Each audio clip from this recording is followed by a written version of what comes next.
ओम श्री सद्गुरु परमात्मने नमः। श्री वशिष्ठ जी बोले, हे राम जी, जो सब देहों में स्थित होकर भोजन और जलपान करता है और देखना, सुनना, बोलना इत्यादि कर्म करता देख पड़ता है, वह आदि अंत से रहित संवित सत्ता सर्वगत अपनी आप में स्थित है। सब विश्व रूप वही सत्ता है। आकाश में आकाश, शब्द में शब्द, स्पर्श में स्पर्श, नासिका में गंध, शून्य में शून्य, नेत्रों में रूप, पृथ्वी में पृथ्वी, जल में जल, तेज में तेज, वृक्षों में रस, मन में मन, बुद्धि में बुद्धि, अहंकार में अहंकार, अग्नि में अग्नि, उष्णता में उष्णता, घट में घट, पट में पट, स्थावर में स्थावर, जंगम में जंगम, बालक में बालक, यौवन में युवा, वृद्धता में वृद्ध और मृत्यु में मृत्यु रूप होकर वही परमेश्वर स्थित है। हे राम जी, इस प्रकार सब पदार्थों में वह अभिन्न रूप स्थित है। नानत्व दृष्टि भी आता है, परंतु नानत्व नहीं है, भ्रांति से भासित होती है। जैसे परछाई में भ्रांति से बैताल जान पड़ता है, वैसे ही आत्मा में नानत्व भासित होता है। सब में सब ठौर, सब प्रकार सर्वात्मा ही स्थित है। ऐसा जो आत्मदेव सत्ता समान है, उसमें स्थित हो रहो। ओम श्री सद्गुरु परमात्मने नमः। वशिष्ठ जी बोले, हे राम जी, आत्मरूपी रस्सी के प्रमाद से अहंकार रूपी सर्प प्रकट हुआ है और उसके निवृत्त करने को शास्त्र के उपदेश हुए हैं, जो आत्मा को जगा देते हैं। जब भली प्रकार रस्सी की तरह आत्मा को जाना, तब सर्प के सदृश जो परिचिन्न अहंकार है वह नष्ट हो जाता है। जैसे नेत्र का मल जब अंजन के लगाने से नष्ट हो जाता है, तब नेत्र ज्यों के त्यों निर्मल होते हैं, वैसे ही अज्ञान रूपी मेल गुरु और शास्त्र के उपदेश रूपी सुरमे से नष्ट हो जाता है। वास्तव में ना कोई अहंकार है और ना शास्त्र है, क्योंकि आत्मा सर्वदा सब समय उदय रूप है, परंतु तो भी गुरु और शास्त्र से जाना जाता है। हे राम जी, ज्ञानवान के साथ चारों अंतःकरण और इंद्रियां भी देख पड़ती है, पर उनमें सत्यता नहीं होती। जैसे भुना हुआ बीज दिखाई देता है, पर उगने की सत्यता नहीं रखता। जैसे जला वस्त्र देखने मात्र को ही पर है, उसमें सत्यता कुछ नहीं होती, वैसे ही ज्ञानवान को अभिलाषा रूप अहंकार नहीं होता और उससे वह कष्ट नहीं पाता। जैसे सूर्य की किरणों से मरुस्थल में जलाभास होता है और उसको देखकर पीने के लिए मृग दौड़ता और दुखी होता है, वैसे ही दृश्य रूपी मरुस्थल में पदार्थ रूपी जलाभास को देखकर अज्ञान रूपी मृग दौड़ते हैं और दुख पाते हैं। जब ज्ञान रूपी वर्षा से आत्म रूपी जल चढ़ा, तब चित्त रूपी मृग कहाँ दौड़े। जब ज्ञान रूपी वर्षा होती है और अनुभव रूपी जल चढ़ता है, तब चित्त रूपी मृग में यत्न रूपी जो स्फुरन था वह नष्ट हो जाता है। श्री वशिष्ठ जी बोले, हे राम जी, आत्मा नित्य, शुद्ध और सबका आत्मरूप है। अपने स्वरूप के प्रमाद से वह अपने जन्म मरण को जानता है, परंतु वे जन्म मरण असत्य हैं। जैसे कोई पुरुष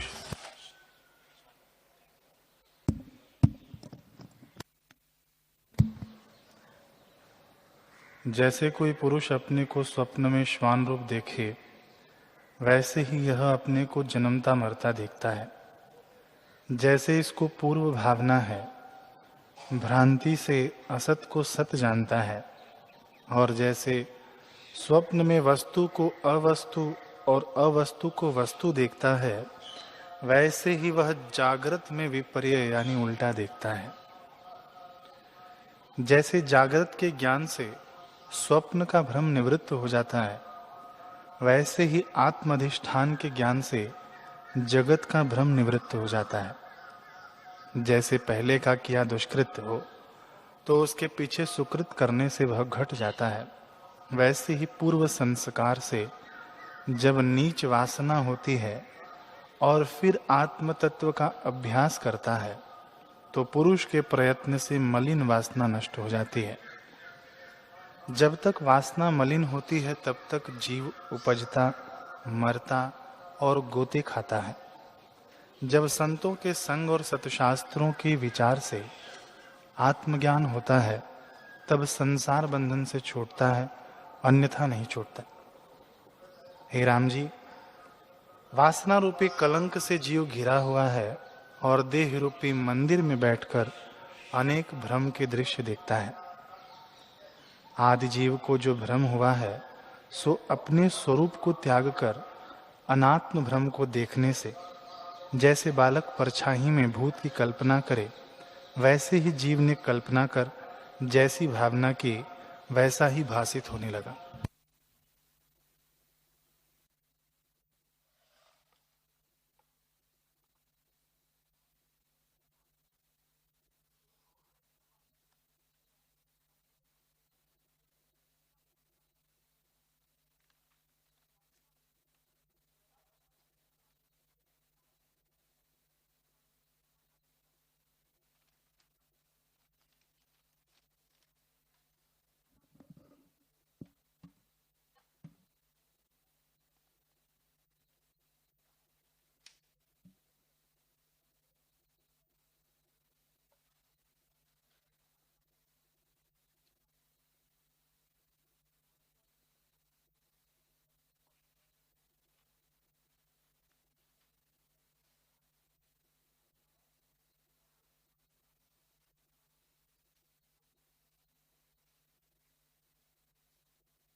हरि ओम।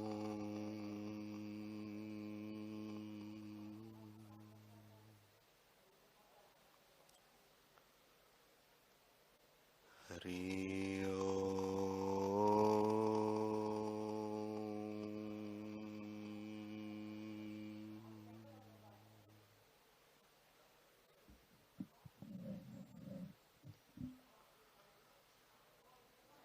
हरि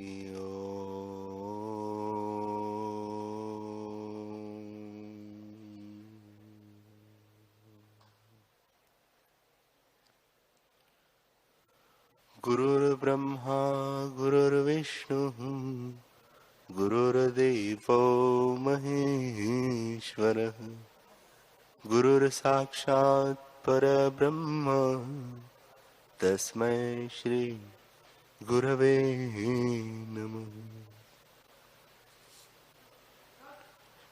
श्री योग वशिष्ठ महारामायण निर्वाण प्रकरण सर्ग 164।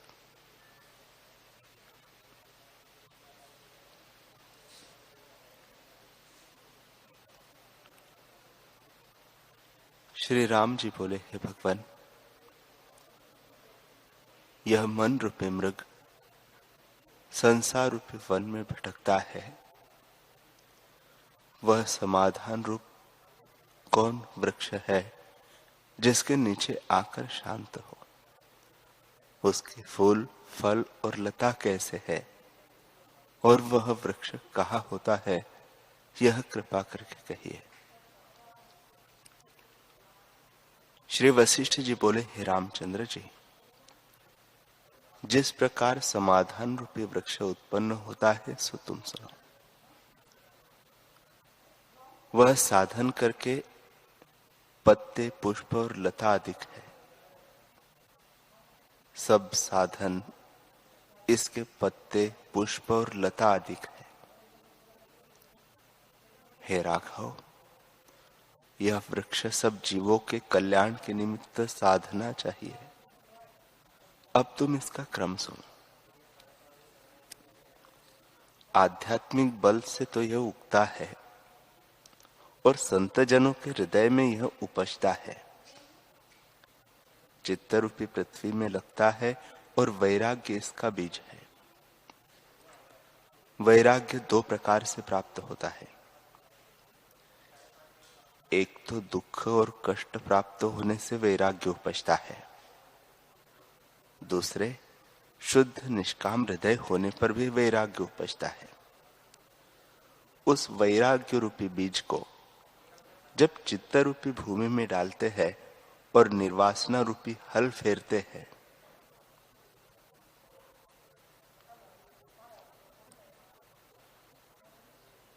निर्मल, शीतल और हृदयगम में संतों की संगति और सच्शास्त्र रूपी जल जब मन रूपी क्यारी में पड़ता है, तब उस वृक्ष के बढ़ने की आशा होती है।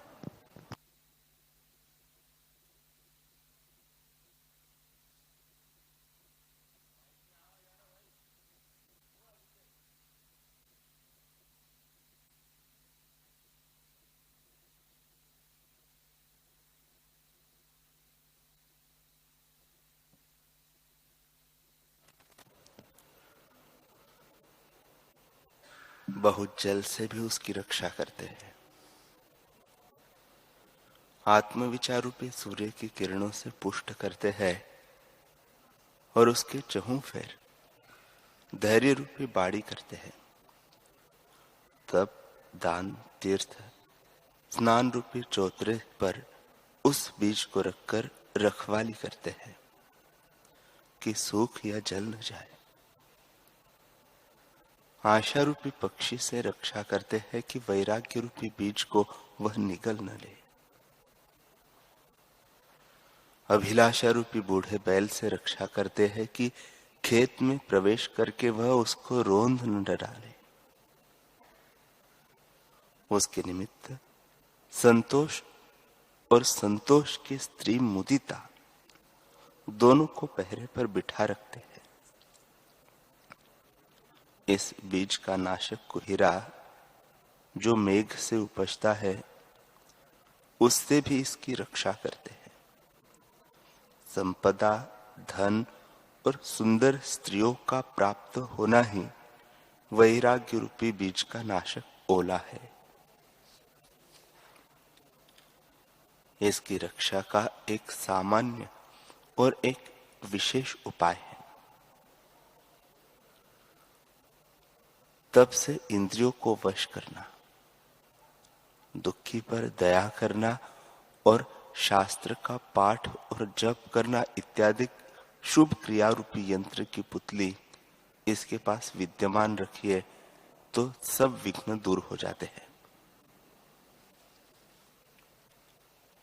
दूसरा श्रेष्ठ उपाय यह है कि संतों की संगति करके सच शास्त्रों को सुने। प्रणव जो ओमकार है, उसका ध्यान और जप करे, उसका अर्थ विचारे। यही त्रिशूल रूप ओले के नाश का परम उपाय है। जब इतने शत्रुओं से रक्षा करे तब उस बीज की रक्षा हो। संतों के संग और सच्शास्त्रों के विचारों की वर्षा काल के जल से सिंचिए, तब अंकुर निकलता है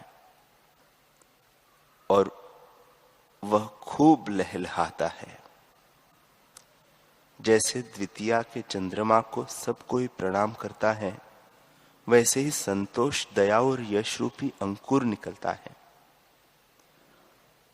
उसके दो पत्ते निकलते हैं, एक वैराग्य, दूसरा विचार, और वे दिन प्रतिदिन बढ़ते जाते हैं। शास्त्रों से जो सुना है कि आत्मा सत्य है और जगत मिथ्या है, इसका बारंबार अभ्यास करना चाहिए।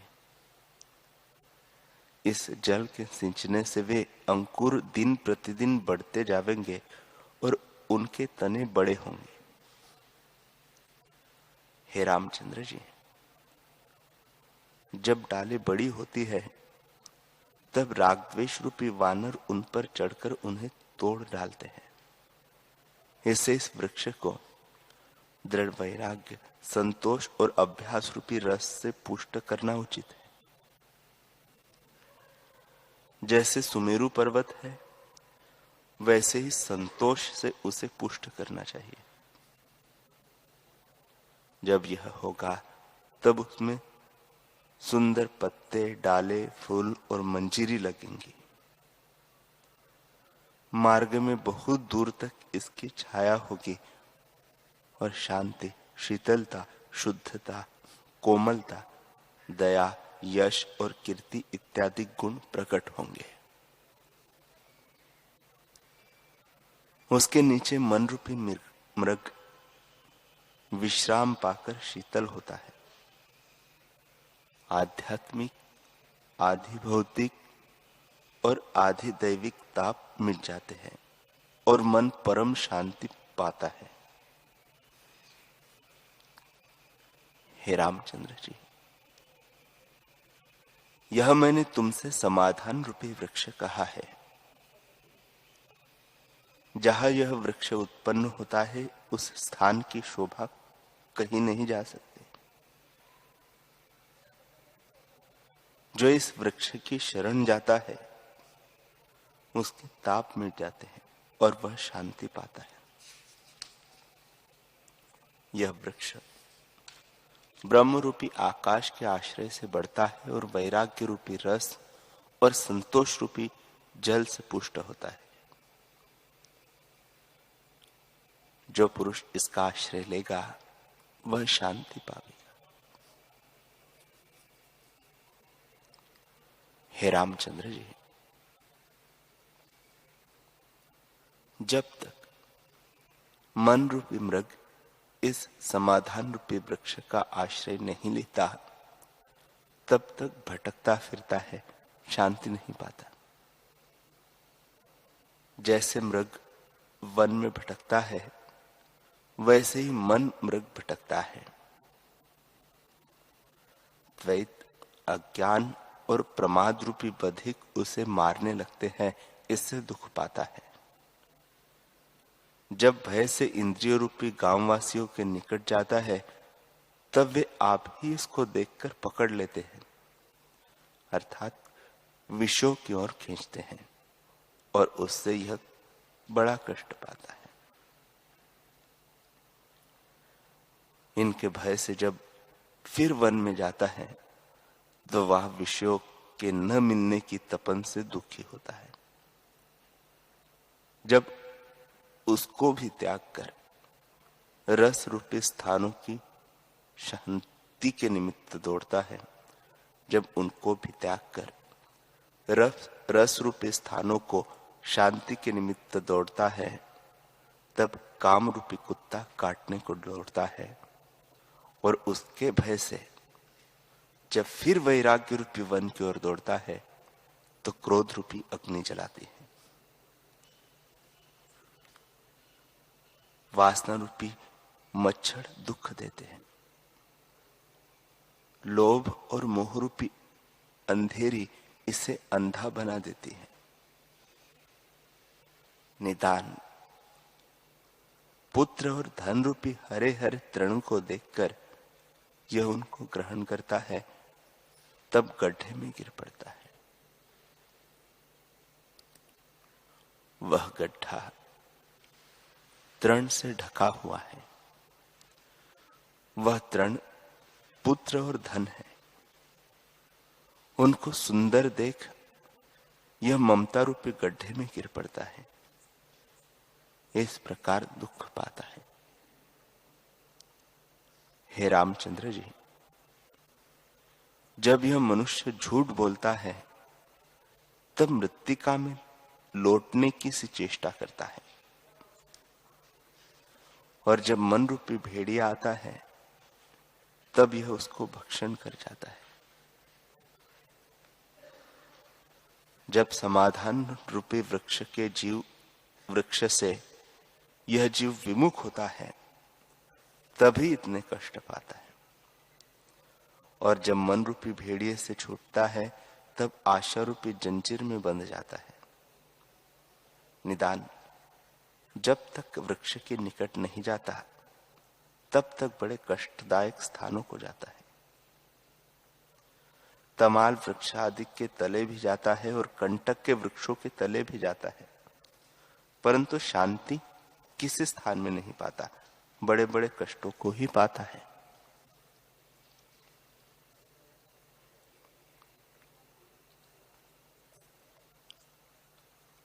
श्री वशिष्ठ जी बोले, हे रामचंद्र जी, इस प्रकार मूढ़ मन रूपी हरिण भटकता है,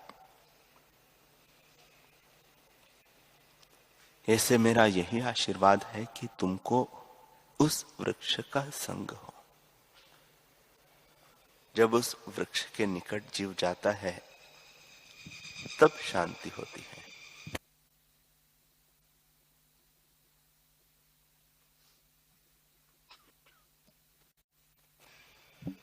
जब उसके नीचे आ बैठता है तब तीनों ताप अंतःकरण से मिट जाते हैं। जितने विषय रूपी वृक्ष है उनके निकट गया हुआ मन रूपी मृग शांति नहीं पाता, परंतु जब समाधान रूपी वृक्ष के निकट आता है तब शांति पाता है और बुद्धि खिल उठती है। जैसे सूर्यमुखी कमल सूर्य को देखकर खिल उठता है, उस वृक्ष के अनुभव रूपी फल और शास्त्र विचार रूपी पत्तों और फूलों को देखकर वह बड़ा आनंद पाता है। फिर उस वृक्ष के ऊपर चढ़ जाता है और पृथ्वी का त्याग करता है। जैसे सर्प अपनी पुरानी कैचुल को छोड़ देता है और नूतन सुंदर शरीर से शोभित होता है। जब उस वृक्ष पर चढ़ता है तब गिरता नहीं, क्योंकि उसके पत्ते बहुत मजबूत हैं। उनके आश्रय से ठहरता है। समाधान रूपी वृक्ष के पत्ते सत्शास्त्र है।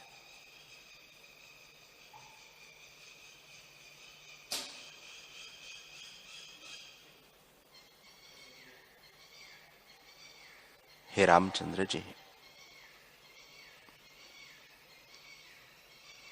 जब समाधान रूपी वृक्ष से जीव उतरता है तब शास्त्र के अर्थ में ठहरता है और जितने पदार्थ देखता है वे उसे मिट्टी धूल से जान पड़ते हैं। तब वह अपनी पिछली चेष्टा को स्मरण करके पछताता है। जैसे कोई मद्यपान करके नीच चेष्टा करे तो जब मद उतरता है तब पछताता है, वैसे ही मन रूपी मृग अपनी पिछली चेष्टा को धिक्कारता है और कहता है कि बड़ा आश्चर्य है, जो मैंने इतने काल तक इस वृक्ष से विमुख होकर मैं भटकता रहा, अब मुझको शांति हुई है। जैसे दिन की तपन न रहने पर चंद्रमुखी कमलिनी शांत हो जाती है, वैसे ही मन रूपी मृग शांति को पाता है। हे रामचंद्र जी, पुत्र, धन, स्त्री आदि जो दिखते हैं उनको वह संकल्प पूर्व और स्वप्न सदृश देखता है। जैसे स्वप्न से जागकर कोई स्वप्नपुर को स्मरण करता है, परंतु उसमें अभिमान नहीं होता, वैसे ही उसमें भी अभिमान नहीं होता। जब जीव अनुभव रूपी फल को खाता है तब बड़ा आनंद पाता है, जिसको वाणी नहीं कह सकती। वह शांत, निर्मल और निरतिशय पद को प्राप्त होता है। जो मन का विषय हो वह सातिशय पद है, और जो मन का विषय नहीं वह निरतिशय पद है।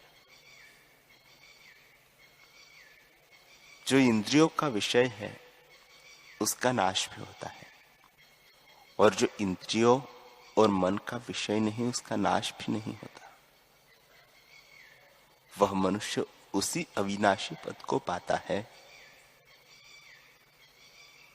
जैसे किसी को बाण लगता है और उसकी विरोधी बूटी उसके सामने रखी तो निकल आता है, वैसे ही अनुभव रूपी बूटी को सामने रखने पर मोह बंधन रूपी शर खुल पड़ते हैं और वह परम पद पाता है।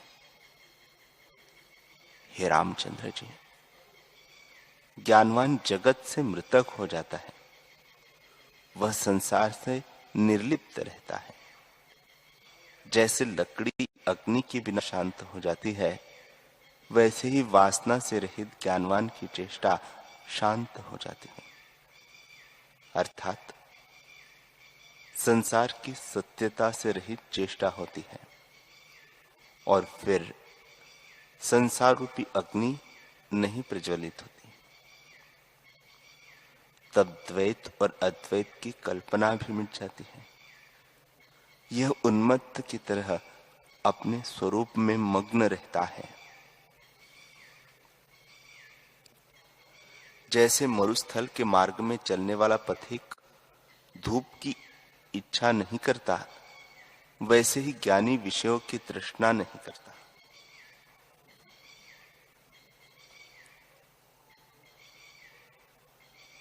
जिसने आत्म अनुभव रूपी अमृत का पान किया है, उसको विषय रूपी कांची की इच्छा नहीं रहती। वह पुरुष सदा निर्वासनिक रहता है। जब जीव निर्वासनिक होता है तब चंचल मन की वृत्ति सब लीन हो जाती है और केवल आत्म तत्व मात्र शेष रहता है।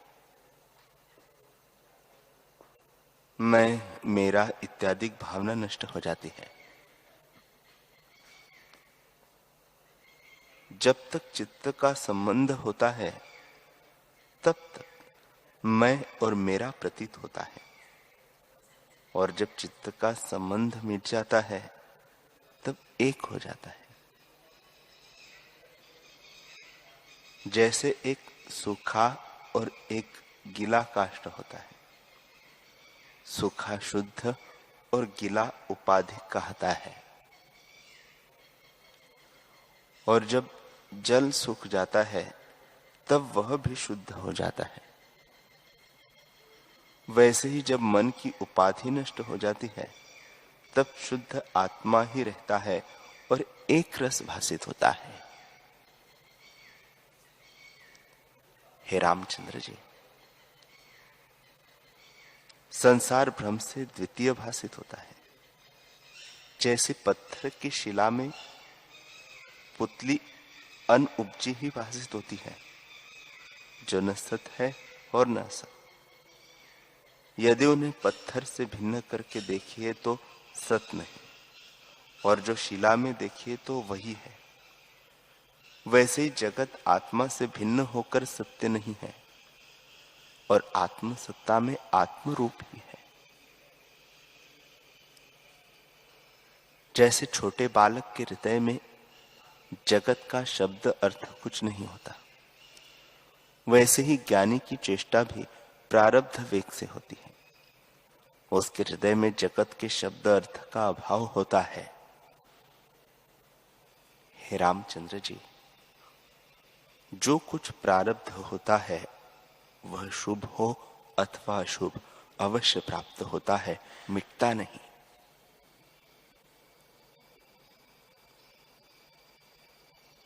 जैसे मेघ से गिरती हुई बूंद नहीं नष्ट होती, मेघ मंत्र शक्ति से नष्ट होता है, तैसे ही उस जीव का भी प्रारब्ध कर्म नष्ट नहीं होता, परंतु वह उसमें बंधता नहीं है। अज्ञानी को संसार सत्य लगता है और भिन्न भिन्न पदार्थ संयुक्त प्रतीत होता है, क्योंकि उसकी समझ में पदार्थ सत्य होते हैं। परंतु ज्ञानी के हृदय में आत्मा का ज्ञान है, उसको संसार की सत्यता नहीं प्रतीत होती। हे रामचंद्र जी, यह जो समाधान रूपी वृक्ष मैंने तुमसे कहा है, उसकी विधि पूर्वक सेवा करने से अनुभव रूपी फल प्राप्त होता है। पर जो बोध से रहित होकर सेवन करता है, तो अनेक यत्न से भी फल की प्राप्ति नहीं होती, क्योंकि उसे ऐसी भावना नहीं कि आत्मा शुद्ध और सच्चित आनंद है। जिनको यह भावना प्राप्त होती है, उनको भोगों की इच्छा नहीं रहती। जैसे किसी ने अमृत पान किया हो तो वह अमल और कटुक फल की चाह नहीं करता, वैसे ही ज्ञानी किसी पदार्थ की इच्छा नहीं करता। जैसे रुई की फाहे को अग्नि लगे और ऊपर से तीव्र पवन चले तो नहीं जाना जाता कि वह कहाँ जा पड़ा है, वैसे ही जगत रूपी रुई का फाहा ज्ञान अग्नि से दग्ध करके वैराग्य रूपी पवन से जब उड़ाया जाता है, तब जाना नहीं जाता कि कहाँ गया। तब आकाश ही आकाश दिखता है और जगत सत्य नहीं प्रतीत होता। तो वह फिर तृष्णा किसकी करे? तब वह तृष्णा से रहित हो जाता है। हे रामचंद्र जी, दुख का मूल तृष्णा है। तृष्णा ही से जीव भटकता है। जैसे जब तक पर्वतों के पंख थे, तब तक वे उड़ते थे। पंख न रहने से अब नहीं उड़ते, गंभीर स्थित है। वैसे ही जब मन से वासना नष्ट होती है, तब मन स्थिर हो जाता है। हे रामचंद्र जी, वांछित देश को पथिक तब पहुंचता है जब एक देश का त्याग करता है। वैसे ही शुद्ध रूप परमानंद अपना रूप आत्मा तब प्राप्त होता है जब धन, लोक, पुत्र, ऐष्णा आदि का त्याग करे। जब आत्मा की प्राप्ति होती है, तब निर्विकल्प समाधि से शुद्ध चैतन्य का साक्षात्कार होता है। और जब समाधि से उसका साक्षात्कार होता है, तब चेष्टा होने पर भी उसी में स्थित रहता है, परम निर्वाण पद को प्राप्त होता है।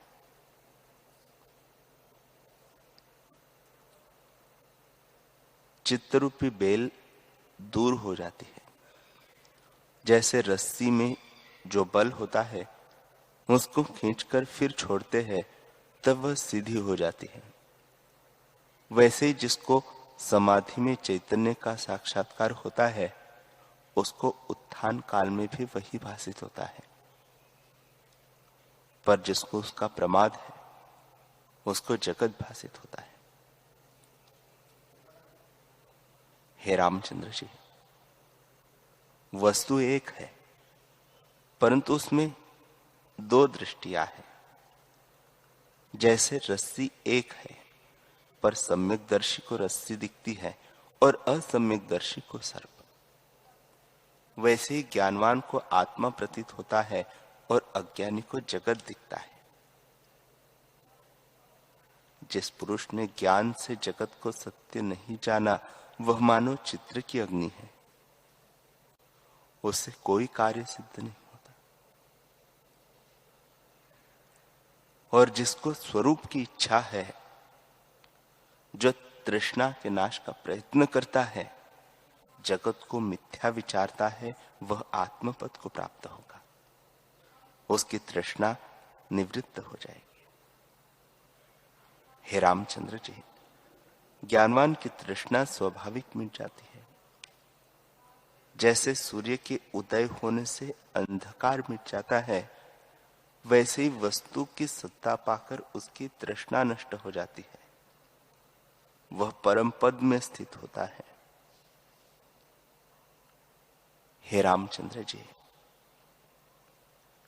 जिसको दृश्य में निरस्ता है, वह उत्तम पुरुष है। वह मनुष्य शरीर में ही ब्रह्म हो जाता है। उसको मेरा नमस्कार है, वह मेरा गुरु है।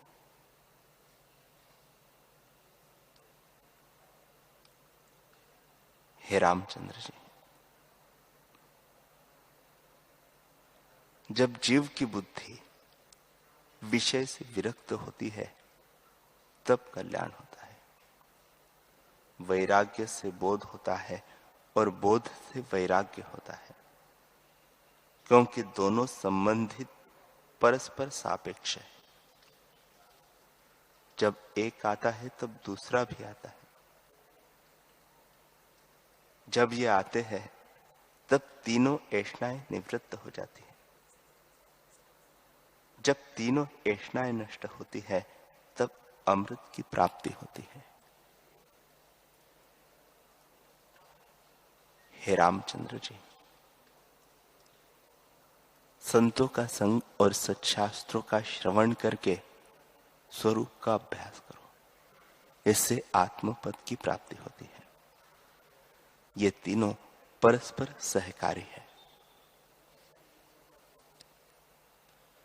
जैसे 8 पांव वाला कीट प्रथम चरण को रखकर और चरणों को रखता है, तब सुख से चला जाता है, वैसे ही संतों के संग और सच्छास्त्रों के सुनने से जो आत्मपद का अभ्यास करता है, वह शीघ्र ही आत्मपद को प्राप्त हो जाता है।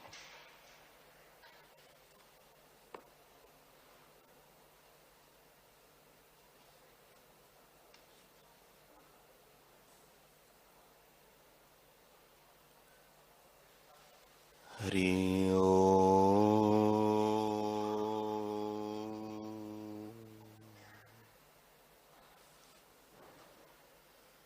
हरि ओम।